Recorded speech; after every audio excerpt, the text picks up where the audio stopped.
তাহসান খান এবং রোজা আহমেদ এখন আলাদা পথেই চলছেন। চলতি বছরের শুরুতে সামাজিক মাধ্যমে এই ঘোষণা দেয় তাহসান। তিনি গণমাধ্যমকে বলেন, আমরা এখন থেকে বেশ কয়েক মাস ধরে একসঙ্গে নেই। শিগগিরই আনুষ্ঠানিকভাবে এই বিষয়ে ঘোষণা দেওয়া হবে। বিয়ের মাত্র কয়েক মাসের মধ্যে এই বিচ্ছেদ ঘোষণা দেশ জুড়ে আলোড়ন সৃষ্টি করলেও ভক্তদের মনে একটাই প্রশ্ন, কেন তাদের এই বিচ্ছেদ? তাহসানের ঘনিষ্ঠজনরা বলছেন, তাদের জীবন দর্শনে মৌলিক পার্থক্য দেখা দিয়েছে।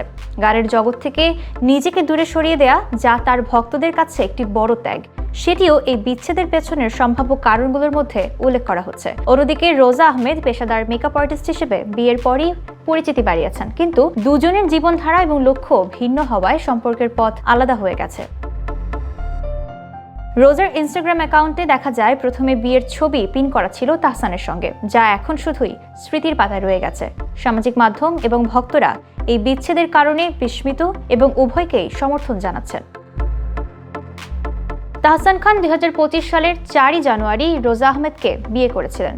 রোজা একজন পেশাদার মেকআপ আর্টিস্ট। এর আগে 2006 সালের 3রা অগস্ট তাহসান তার প্রাক্তন স্ত্রী অভিনেত্রী রাফিয়াত রশিদ মিথিলার সঙ্গে বিবাহ বন্ধনে আবদ্ধ হন। দীর্ঘ 11 বছরের সেই সংসারের ইতি ঘটে 2017 সালে। এরপর দীর্ঘ সময় পর নতুন জীবনের আশায় তিনি রোজার সঙ্গে বিবাহ বন্ধনে আবদ্ধ হন।